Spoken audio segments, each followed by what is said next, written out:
Saber Direito desta semana traz o direito tributário. Regras, suspensão, extinção e exclusão do crédito tributário estão entre os temas. As aulas são com o professor Marcílio Braz.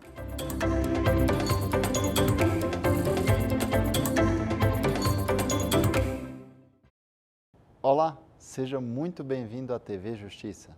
Meu nome é Marcílio Braz, eu sou professor de Direito aqui em Brasília, mestre em Direito e advogado. Hoje eu vou estar tratando com vocês das hipóteses de exclusão do crédito tributário. Antes de nós entrarmos propriamente dito nas hipóteses de exclusão do crédito tributário, vamos fazer um apanhado de todo o conteúdo que nós tratamos no nosso curso de Direito Tributário aqui na TV Justiça. O primeiro assunto que nós fizemos foi uma recordação dos principais institutos que dizem respeito ao crédito tributário. Como nós vimos, a obrigação tributária é muito importante e ela surge com a ocorrência do fato gerador, que nada mais é que um fato da vida previsto na hipótese de incidência. Vamos relembrar esses conceitos? A hipótese de incidência é uma hipótese que a lei cria para a incidência de um determinado tributo. Ou seja, uma lei é editada prevendo que se algum fato venha a ocorrer conforme está previsto naquela lei, esse fato será tributado. Por exemplo, na lei do IPVA, caso alguém seja proprietário de um veículo automotor, deverá fazer o pagamento do IPVA. E quando é que eu preciso pagar o IPVA? Quando acontece o fato gerador, cria-se o vínculo que vai para o lançamento, que gera o crédito, que gera ali a obrigação de pagar. Então, quando alguém no mundo real, no mundo em que nós vivemos, adquire um veículo, faz então ali a incidência do IPVA, quando alguém passa a ser proprietário de um veículo, há ali a incidência do IPVA, esse fato da vida de possuir um veículo no dia 1º de janeiro de cada ano é um fato gerador daquela hipótese de incidência no tributo. Gera o tributo. Naquele instante em que acontece o fato gerador, acontece o nascimento da obrigação tributária. O fato gerador, então, é a ocorrência no mundo real desse evento da vida que está previsto na norma. Quando se é proprietário de veículo no dia 1º de janeiro, acontece ali o fato gerador previsto naquela norma, gerando assim a obrigação tributária e, portanto, fazendo surgir ali a possibilidade de incidência de um tributo. Essa obrigação tributária nasce ilíquida, incerta e inexigível. É necessário, então, que haja o lançamento tributário para que essa hipótese de incidência, uma vez verificada com o fato gerador, possa se tornar num crédito tributário. Com o fim do lançamento, por meio da notificação do credor, é que nós temos, então, o crédito tributário devidamente constituído. Nas nossas aulas anteriores, nós vimos, então, algumas causas de suspensão da exigibilidade do crédito. Vimos também algumas causas de extinção desse crédito. Entre as causas de suspensão, vale verificar, por exemplo, o parcelamento, em que o contribuinte parcela aquele débito tributário perante o fisco para obter mais prazo para pagamento. Vale também recordar as ações liminares que concedem ao contribuinte a suspensão daquele crédito tributário, ou melhor dizendo, da exigibilidade daquele crédito tributário. Entre as causas de extinção, a mais famosa e de maior ocorrência é o pagamento. O pagamento extingue o crédito tributário e, como nós vimos nas aulas anteriores, esse pagamento deve ser feito em dinheiro para o ente competente, podendo esse ente fazer a delegação de capacidade tributária para que esse crédito seja pago, por exemplo, em agências bancárias. Vamos então ao objeto da nossa aula de hoje, que é a exclusão do crédito tributário. Bem, o que é então a exclusão do crédito tributário? A exclusão do crédito nada mais é do que a exclusão da hipótese em que aquele crédito pode ser gerado.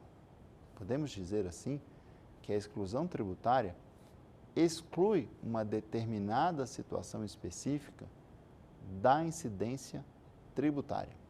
Ficou difícil? Vamos a um exemplo em que isso vai ficar um pouco mais claro. Uma das hipóteses de exclusão é a isenção.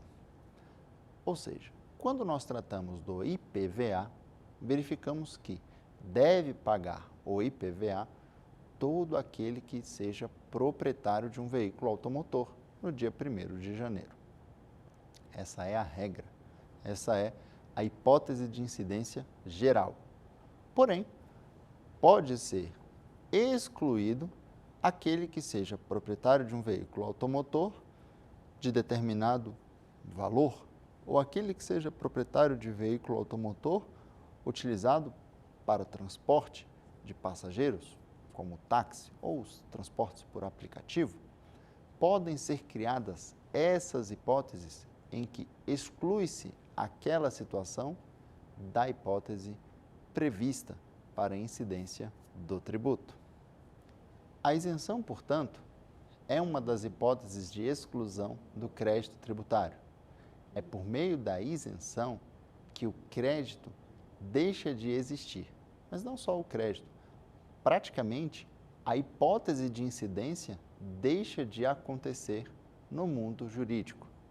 Vamos verificar, então, como isso pode ser factível, como isso pode ocorrer no mundo real. Aqui no Distrito Federal, nós temos a lei do IPVA, que prevê a isenção do IPVA para os taxistas. Isso quer dizer que o taxista está excluído da hipótese de incidência do IPVA. É como se nós disséssemos que o taxista não pratica o fato gerador. O taxista não incide naquela hipótese de incidência de IPVA. Portanto, não havendo a incidência, é como se aquele tributo não existisse para o taxista.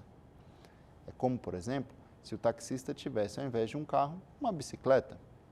Sabemos que a bicicleta não paga IPVA, assim como o táxi não paga IPVA, pois está excluído da hipótese de incidência. A propriedade de um veículo utilizado para táxi não é um fato gerador de IPVA. A isenção, assim, é uma hipótese em que não existe a previsão legal para a cobrança daquele tributo. A isenção retira daquele tributo uma situação em específico. É como se nós disséssemos, deve ser pago o imposto tal, mas tal situação não se enquadra nesse pagamento e, portanto, essa situação está fora do pagamento daquele determinado imposto. Vou dar outro exemplo para que fique muito claro. Como nós sabemos, podem ser instituídos impostos como o ICMS, que é o Imposto sobre Circulação de Mercadorias e Serviços. Porém, um determinado Estado pode conceder, por exemplo, isenção para a circulação de medicamentos. Caso aquele Estado entenda que a circulação de medicamentos não deva ser tributada, pode ser concedida a isenção. Nesse caso, o medicamento vai continuar sendo uma mercadoria, assim como os alimentos ou roupas, enfim, qualquer outro produto. Porém, foi excluída daquela hipótese de incidência, foi excluída daquela norma a possibilidade de tributação dos medicamentos. Nesse caso, quando o medicamento circula, quando acontece esse fato da vida no mundo real, não existe a geração de uma obrigação tributária. Cuidado! A isenção pode ser apenas do pagamento do tributo. A isenção pode não ter o alcance também das obrigações acessórias. Nós já explicamos nas aulas anteriores o que são as obrigações acessórias, mas é bom recordar especificamente agora para termos uma completa compreensão do que é a isenção. Como nós vimos nos blocos anteriores, as obrigações tributárias se dividem em principal e acessória. A obrigação principal é a obrigação de pagar um tributo. Trata-se, assim, de uma obrigação de pagamento de valores, de tributos. O pagamento de um tributo por meio de dinheiro, cheque, como nós vimos, que extingue o crédito tributário, é o objetivo principal do direito tributário. Mas há também algumas obrigações acessórias. São obrigações que não se convertem em dinheiro, não se convertem em pecúnia, mas são importantes para o direito tributário. Entre elas estão as obrigações de fazer e não fazer, como, por exemplo, prestar declarações, ter a nota fiscal acompanhando a mercadoria, emitir a nota fiscal, guardar o livro fiscal, entre outros. Assim, por exemplo, quando nós falamos que é obrigatório que a nota fiscal acompanhe a mercadoria transportada, essa é uma obrigação acessória. Ou seja, o contribuinte não paga nada a mais para que a nota fiscal vá dentro do caminhão junto com a mercadoria. Isso não representa um custo para o contribuinte. Porém, trata-se de uma obrigação. É uma obrigação acessória. Muito bem. Quando nós tratamos aqui da isenção, a isenção é da obrigação principal, não necessariamente da obrigação acessória. O contribuinte pode obter a isenção da sua obrigação principal e ainda assim continuar obrigado a praticar as suas obrigações acessórias. Vamos a um exemplo muito comum e muito corriqueiro no Brasil. Nós temos, como todos sabem, o imposto de renda instituído pela União. O imposto de renda é um tributo federal. Muito bem. Vocês já devem ter ouvido falar das chamadas faixas de tributação no imposto de renda. O que é isso? Bem, dependendo do valor que o contribuinte aufere de renda, ele vai contribuir com uma alíquota diferente. Essa alíquota pode chegar a 27,5%. E há também uma faixa de isenção que é atualizada de tempos em tempos pela legislação, sobre a qual o contribuinte não precisa efetuar pagamento. Vamos a um exemplo para esclarecer um pouco mais sobre essa situação. Imagine que um contribuinte possua um imóvel no valor de R$400 mil. Nesse caso, o simples fato de possuir um imóvel fará com que ele precise prestar a sua declaração anual de ajuste de imposto de renda em virtude da propriedade de um imóvel nesse valor. Imagine também que esse contribuinte auferiu uma renda de R$2 mil ao ano, tendo sido essa a sua única fonte de renda, os R$2 mil. Nesse caso, esse contribuinte está em uma faixa de isenção do imposto de renda. Significa que a lei fala que para ele não incide o imposto de renda. Embora esse contribuinte tenha recebido renda, assim como outros contribuintes, esse contribuinte que recebeu somente R$2 mil está isento do pagamento de imposto de renda. Ele não vai pagar imposto de renda em virtude do baixo valor que ele recebeu de renda naquele período. Porém, ele não está dispensado da entrega da declaração do imposto de renda. Ou seja, ele não está dispensado da obrigação acessória, porque ele possui um imóvel e, em virtude disso, ele precisa efetuar essa declaração. Vamos a um outro exemplo. Aquelas pessoas que operam na Bolsa de Valores e efetuam compra e venda de ações, até o limite de R$ 20.000 mensais, não precisam efetuar pagamento de imposto de renda sobre essas operações.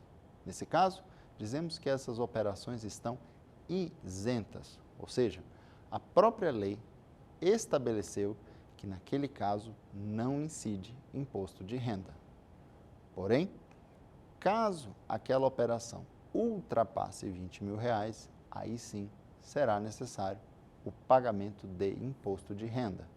Agora, essa isenção do lucro das operações de até R$ 20.000 por mês na Bolsa de Valores não dispensa o contribuinte de declarar os valores obtidos de lucro nessas operações na sua declaração anual de imposto de renda.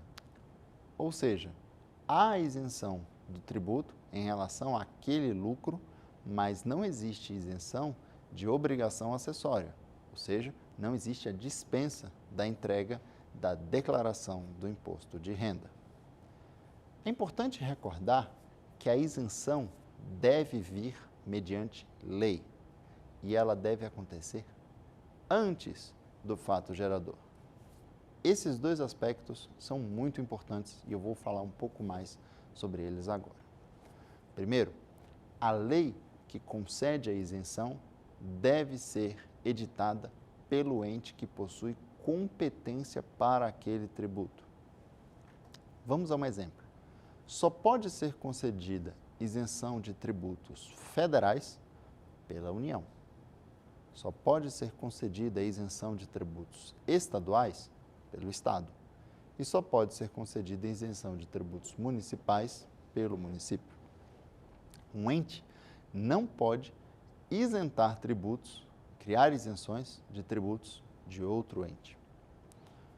E mais, essa isenção deve vir mediante lei ordinária. E essa isenção só pode ser instituída antes do fato gerador. Vamos a um exemplo. No começo da aula, nós falamos sobre a isenção dos taxistas. Por enquanto, aqui no Distrito Federal, os transportes por aplicativo ainda não possuem isenção. Os motoristas de transporte por aplicativo ainda não possuem isenção de IPVA. Imagine, portanto, que João, agora em 2020, seja proprietário de um veículo automotor utilizado para o transporte por aplicativo. João deve efetuar o pagamento do seu IPVA normalmente. Imagine que em 2021 haja uma lei concedendo a isenção de IPVA para aqueles que utilizem o veículo para transporte por aplicativo. Poderá João, então, solicitar a isenção desde 2020 ou ele somente poderá solicitar a isenção a partir de 2021? A resposta é: João somente poderá solicitar a isenção a partir de 2021, pois essa lei de isenção só foi criada em 2021. Então, a isenção precisa estar criada antes do fato gerador. Agora, muito cuidado. Pode ser concedida a isenção retroativa caso a lei já existisse. E aí eu vou utilizar o mesmo exemplo do IPVA para falarmos sobre isso. Como nós falamos, já há aqui no Distrito Federal a isenção para o taxista.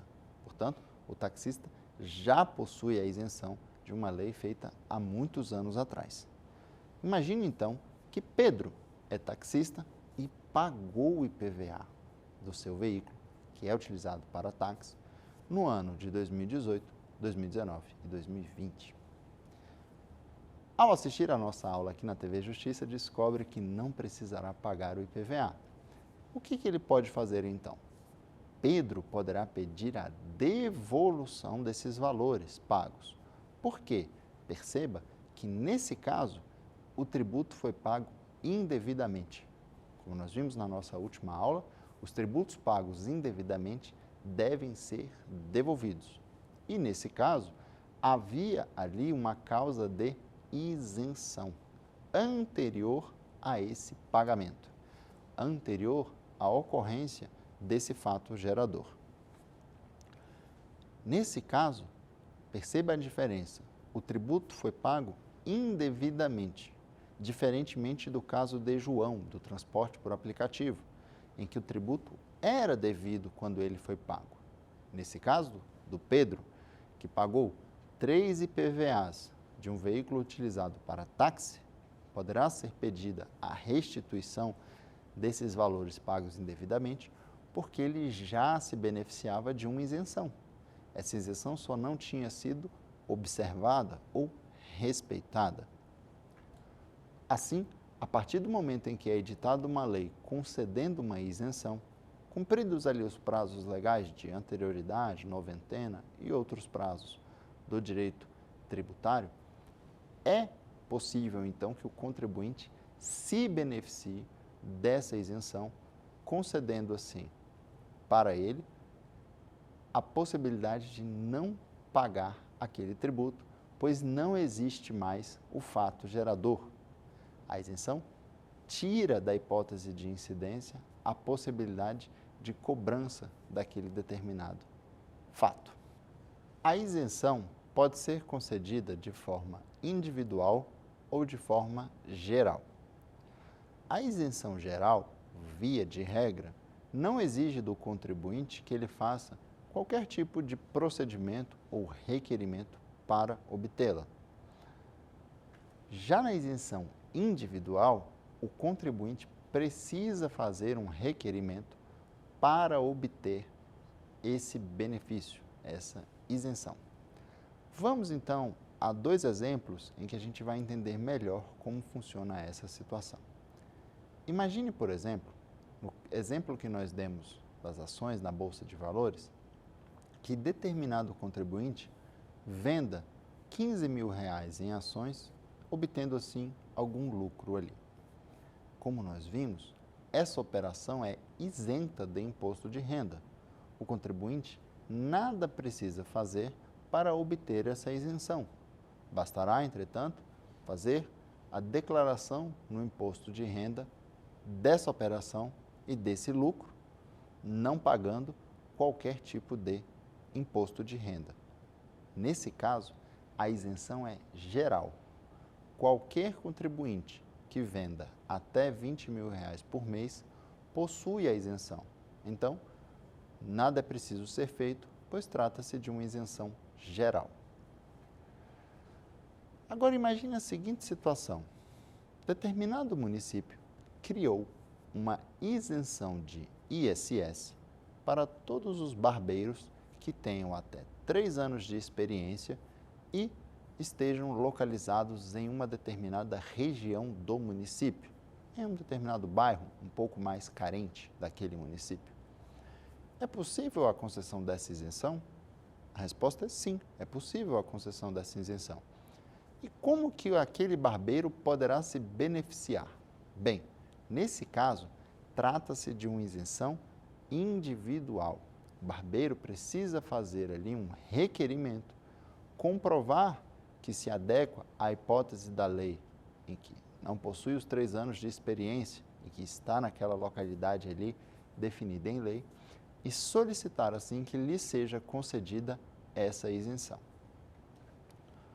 O STJ já se debruçou sobre essa matéria e definiu que é requisito o requerimento para a concessão da isenção.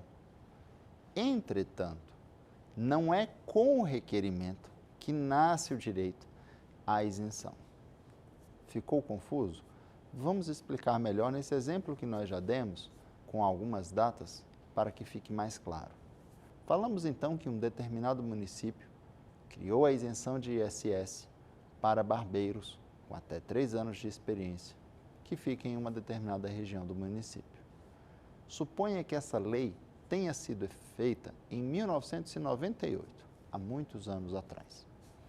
Suponha que José é barbeiro nesse município há apenas 6 meses, em 2018. Em 2018, com 6 meses de experiência, começa a trabalhar. Trabalha em 2018 e em 2019.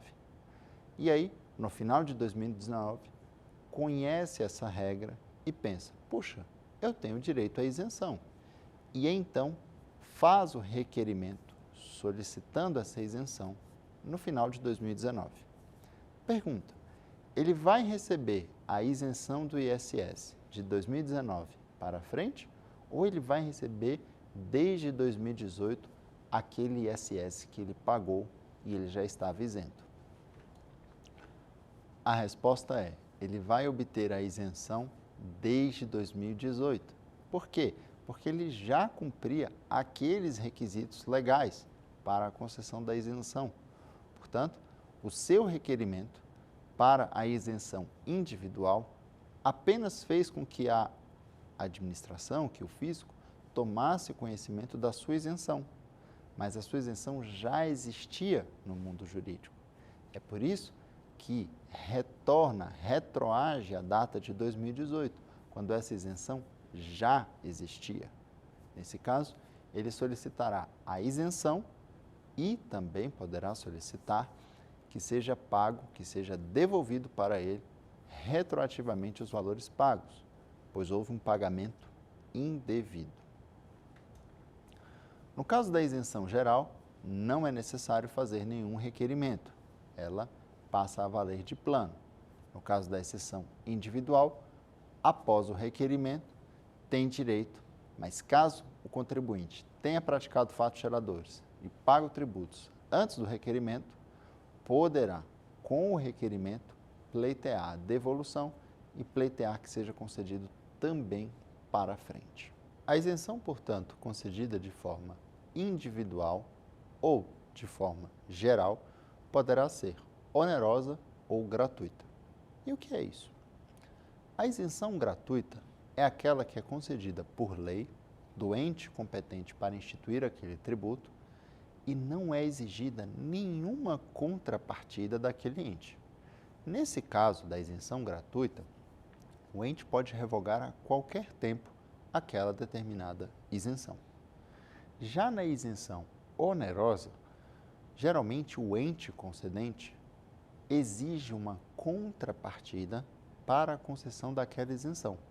E aí, essa isenção não pode ser revogada antes que ocorra algum prazo previsto em lei.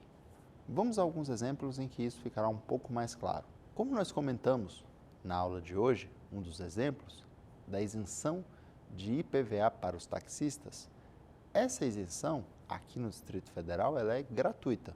É concedida sem que o taxista tenha que pagar ou prestar qualquer outro tipo de investimento ou realizar qualquer tipo de atitude. Nesse caso, o Distrito Federal poderá, a qualquer tempo, revogar essa isenção, exigindo a partir do próximo ano ou do ano 2, 3 anos após, o pagamento do IPVA pelos taxistas.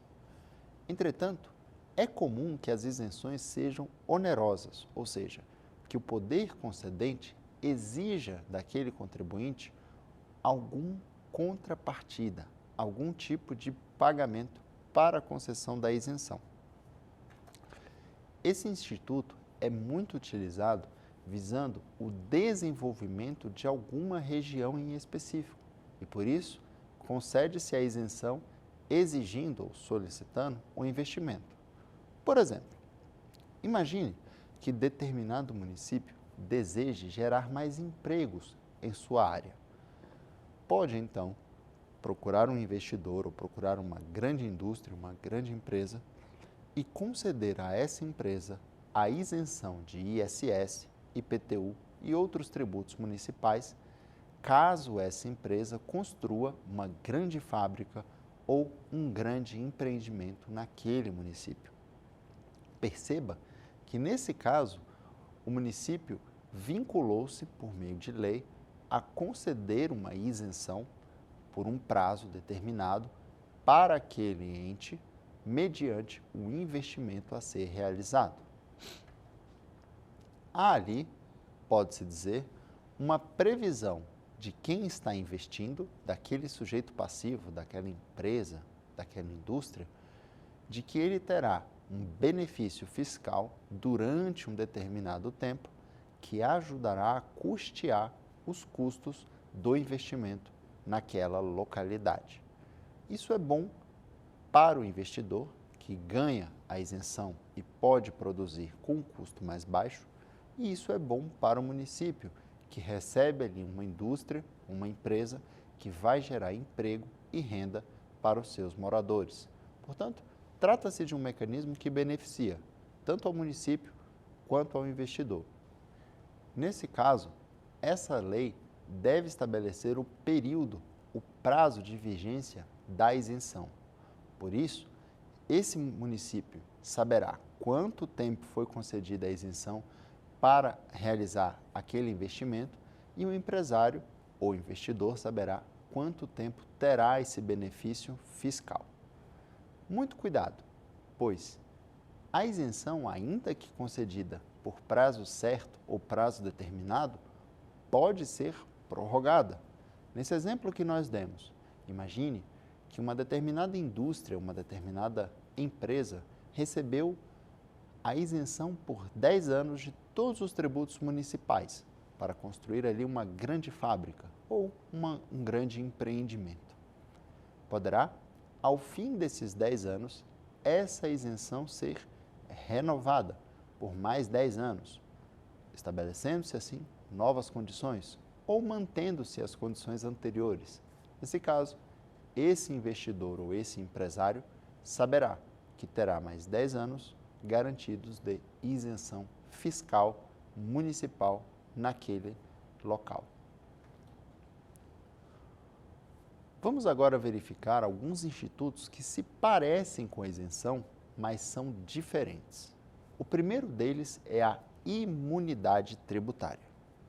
A grande diferença entre a imunidade e a isenção é que a imunidade é constitucional, ou seja, a imunidade está prevista na Constituição e não se confunde com a isenção, porque a isenção é prevista em lei. Portanto, a lei, por estar abaixo da Constituição, pode prever uma imunidade num caso específico. A imunidade prevista na Constituição é geral e deve ser observada em todo o território nacional. Ficou difícil? Vamos para um exemplo que isso facilita. Por que nós dizemos que aqui no Distrito Federal os taxistas possuem isenção do IPVA e não imunidade do IPVA? Qual a diferença, já que ele não paga o IPVA de qualquer jeito? Bem, temos aí uma diferença teórica, uma diferença técnica, por assim dizer. Se o taxista tivesse imunidade, o fato dele não pagar IPVA estaria previsto na Constituição. Teríamos ali na Constituição um inciso, um artigo, dizendo: os taxistas não pagam IPVA. Nesse caso, os taxistas do Brasil inteiro não pagariam IPVA por estarem imunes. Como eu disse, a isenção é aqui no Distrito Federal, concedida pelo Distrito Federal. Pode ser que em outro estado eles paguem o IPVA, ou seja, não existe a proibição constitucional de que o taxista pague o IPVA. Essa é, então, a grande diferença. Lá na Constituição, nós temos, por exemplo, a imunidade tributária dos templos de qualquer culto. Nesse caso, o templo possui imunidade. Não pode ser instituído tributo sobre a renda do templo, sobre o patrimônio do templo. A grande diferença, então, é que, nesse caso, não é uma lei que deu ao templo a dispensa de pagar o imposto. Foi a Constituição. Outra diferença é que as isenções só podem ser concedidas pelo ente que possui competência tributária, enquanto a imunidade é concedida em geral. Nesse caso, por exemplo, a isenção que o Distrito Federal pode conceder é sobre os impostos distritais. A isenção que a União pode conceder é sobre os impostos federais. A isenção que o município pode conceder é sobre os impostos municipais. Já a imunidade, ela é total, ela é ampla. Então, essa é a grande diferença entre isenção e imunidade. Em ambos os casos, não existe a incidência do tributo, não existe o surgimento da obrigação tributária que constitui o crédito, mas isso são por causas diferentes. Um é previsto na lei e o outro é previsto na Constituição. Um outro instituto que se parece muito com a isenção também é a alíquota zero. Sabemos que podem ser definidas várias alíquotas dentro de alguns limites para cada um dos tributos. Podem ser instituídas alíquotas variáveis, podem ser instituídas alíquotas fixas. Imagine então que um determinado tributo teve a alíquota zerada, ou seja, estabelecida a alíquota zero. Como sabemos, todos os números multiplicados por zero dão zero. Nesse caso, se a alíquota do IPVA fosse zero, a base de cálculo, que é o valor do carro, multiplicado por zero, daria zero. E qual seria o valor a ser pago de IPVA? Zero. Nesse caso, não haveria valor a ser pago. Zerar a alíquota, então, significa, na prática, zerar o pagamento do tributo. E qual a diferença da alíquota zero para a isenção? Bem, vamos ter aí duas diferenças práticas e uma delas mostra por que esse instituto existe. Como nós vimos, a isenção depende de lei para ser feita. Sabe-se que o processo legislativo tem as suas nuances e demora o seu efetivo prazo. Fazer uma isenção depende de lei, depende de projeto de lei e pode demorar um certo tempo. Zerar a alíquota, para alguns tributos, pode ser feita de forma mais simplificada, assim como retornar à alíquota anterior também. Nesse caso um determinado administrador público decida zerar a alíquota por um período, concedendo assim mais força para a economia e posteriormente voltar a cobrar esse tributo, é mais fácil zerar a alíquota do que conceder a isenção. Terá assim mais possibilidade de manobra quando desejar retornar à arrecadação. Outra possibilidade também de percebermos a diferença diz respeito à ocorrência do fato gerador ou não. No caso da alíquota zero, acontece fato gerador, lançamento tributário, constituição de um crédito tributário líquido, certo e exigível, e esse crédito tributário não chega a ter valor nominal, porque ele será um crédito zero. O seu valor será zero. Então, extingue-se ali, obviamente, por ter um valor zero.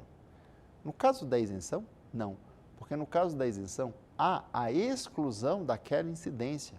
Então, o tributo não chega a incidir, não chega a acontecer o fato gerador. Antes da ocorrência do fato gerador, a própria lei retira aquela situação de uma situação possivelmente tributável. Vamos analisar agora, então, a nossa segunda hipótese de exclusão do crédito tributário, que é a anistia. Bem, a anistia também é uma hipótese de exclusão do crédito tributário, mas há algumas diferenças entre a anistia e a isenção. A anistia é criada por lei, mas é uma lei feita após o cometimento de infrações tributárias. A anistia perdoa essas infrações cometidas, enquanto a isenção é uma lei criada antes da ocorrência do fato gerador, ou seja, antes que os fatos da vida previstos possam acontecer. Por meio da anistia, aquele contribuinte que praticou uma infração tributária é perdoado em relação à infração tributária e é permitido a ele o pagamento apenas do valor principal. Parte da doutrina entende que um exemplo de anistia seria o refis, como nós falamos sobre ele nas aulas anteriores. O refis nada mais é do que um programa em que é permitido ao contribuinte pagar os tributos em atraso com perdão de boa parte dos juros, da multa e das atualizações monetárias. Nesses programas, o contribuinte consegue um bom desconto para o pagamento parcelado e à vista dos seus tributos e é perdoado as suas infrações tributárias. É importante ressaltar que a anistia não pode ser concedida para os casos de dolo, fraude e conluio, ou seja, não é permitido que seja concedida anistia caso aquele contribuinte tenha feito algum tipo de fraude tributária ou tenha agido em conluio com outras pessoas ou tenha dolosamente praticado aquela infração tributária. Também não pode ser concedida anistia de crimes tributários, porque aí estaria invadindo a esfera criminal. Nesses casos, é impossível que uma lei crie a anistia. Esses conceitos de dolo, fraude, são mais estudados em outra parte do direito tributário, assim como no direito civil e no direito penal. Mas é importante destacar que a anistia é concedida para aquele contribuinte que agiu culposamente ou em erro, aquele contribuinte que não desejava fraudar, aquele contribuinte que não queria deixar de pagar o tributo, porém, por algum erro no seu cálculo ou por alguma displicência, acabou não pagando o tributo corretamente ou não prestando as informações corretamente para a apuração do crédito. A anistia, sim, é uma lei que vem após a ocorrência dessas infrações e é permitido ao contribuinte pagar o tributo sem o pagamento dessas penalidades. É comum o estabelecimento de anistia em nível estadual, municipal e federal.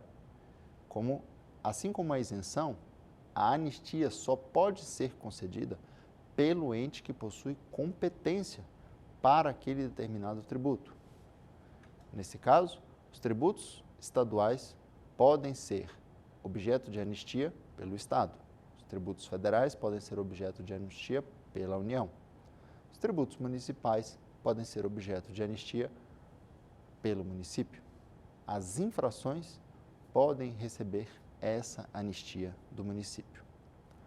Vamos agora ao nosso quiz verificar as questões que os alunos mandaram aqui para a TV Justiça. O Código Tributário Nacional traz uma hipótese legal em que, mesmo após o surgimento da obrigação tributária, essa obrigação pode ser excluída.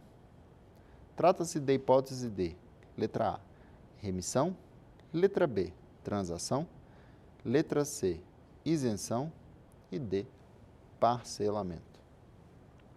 A remissão, como nós vimos, é uma hipótese de perdão da dívida, portanto, não se enquadra nessa hipótese legal. A transação é uma hipótese de extinção do crédito tributário e não uma hipótese de exclusão como a questão trata. Por meio da transação é celebrado um acordo entre o sujeito passivo e o sujeito ativo, ou seja, entre o contribuinte ou responsável e o fisco. Nesse caso, o crédito será extinto.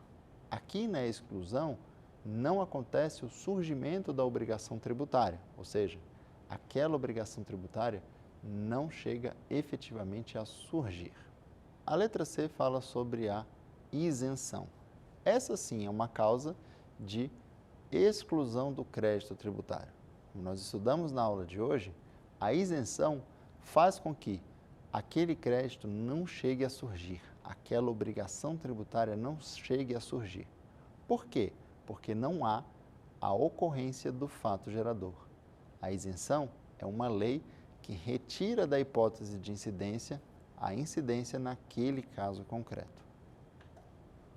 O parcelamento, como nós vimos na aula anterior, é uma das causas de suspensão da exigibilidade do crédito tributário.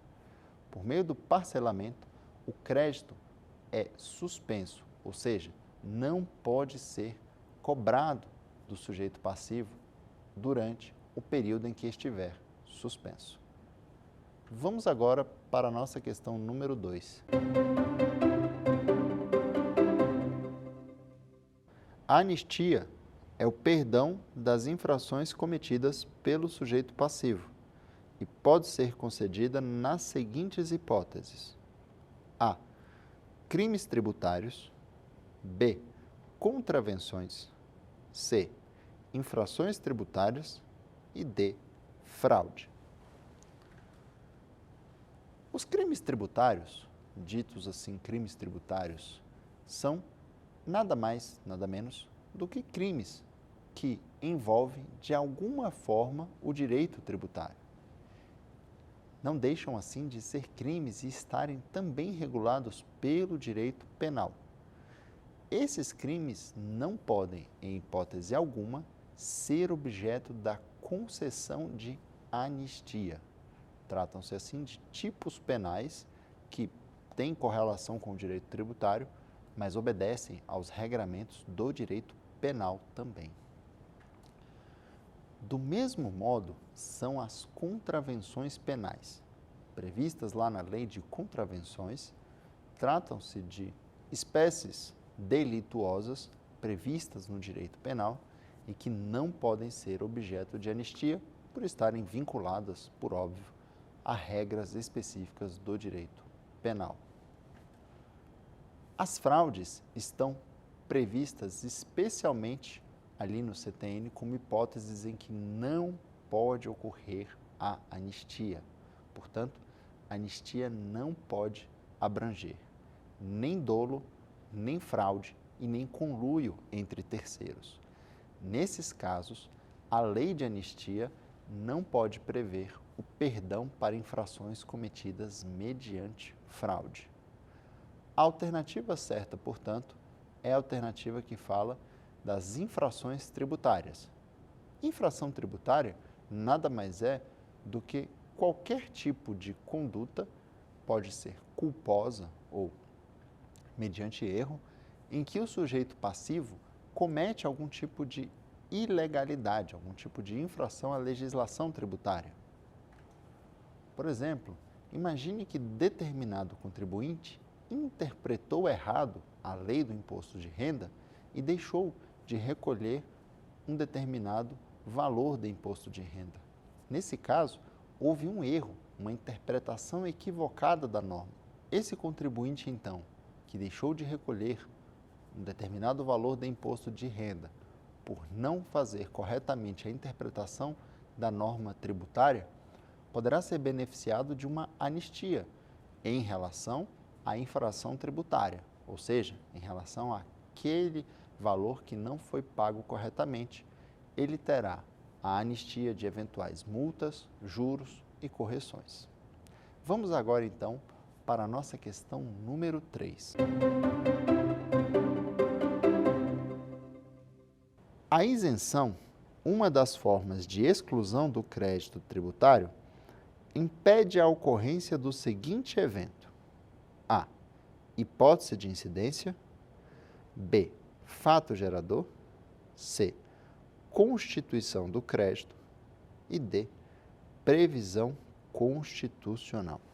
Como nós vimos, a isenção ela é uma norma editada pelo ente com competência tributária para impedir que determinado tributo seja constituído, ou seja, que determinado crédito tributário seja constituído. Nesse caso, a hipótese de incidência é verificada, o fato gerador também é verificado, mas não há a constituição do crédito. Esse crédito não chega a ser constituído. No exemplo que nós demos do taxista, que possui um veículo, em relação ao IPVA, ele possui um veículo, portanto, temos ali uma hipótese de incidência. Esse veículo é possuído no mundo real, há, portanto, ali a existência de um fato gerador, mas isso não chega a gerar o tributo, não chega a constituir o crédito tributário, porque ele possui uma isenção. A alternativa certa, portanto, é a letra C. Bem, na aula de hoje, então, nós verificamos alguns pontos muito importantes, entre eles a anistia e a isenção. A anistia, como nós acabamos de ver na nossa aula, nada mais é do que o perdão de infrações tributárias. é uma das hipóteses de exclusão do crédito tributário. É editada mediante lei para perdoar os contribuintes por infrações tributárias cometidas antes da edição daquela lei. A anistia só pode ser editada, só pode ser feita pelo ente que tenha competência para fazer aquele tributo. A isenção nada mais é do que o impedimento de constituição do fato gerador. Nada mais é do que o ente conceder àquele sujeito passivo o benefício de não pagar o tributo. A isenção deve ser concedida por lei. Pode ser geral ou individual. Se for gratuita, pode ser revogada a qualquer tempo. Se for onerosa, só pode ser revogada quando terminar o prazo previsto em lei. A isenção se diferencia de outros institutos pelas suas particularidades. É diferente da imunidade, porque a imunidade é concedida pela Constituição, enquanto a isenção é concedida por lei. Diferencia-se também da alíquota zero, porque a alíquota zero não implica em isenção nem imunidade. Implica apenas que o cálculo do tributo será igual a zero, podendo retornar à alíquota original de forma muito mais fácil. Espero que vocês tenham gostado do curso, tenham aprendido bastante. Continue acompanhando a TV Justiça e as novidades do Saber Direito. Até mais! Quer dar alguma sugestão de tema para os cursos do Saber Direito? Então mande um e-mail para a gente, saberdireito@stf.jus.br, ou entre em contato pelo WhatsApp, o número é esse que aparece na sua tela. Você também pode estudar pela internet. Acesse nosso site tvjustiça.jus.br ou pode rever as aulas no canal do YouTube TV Justiça Oficial.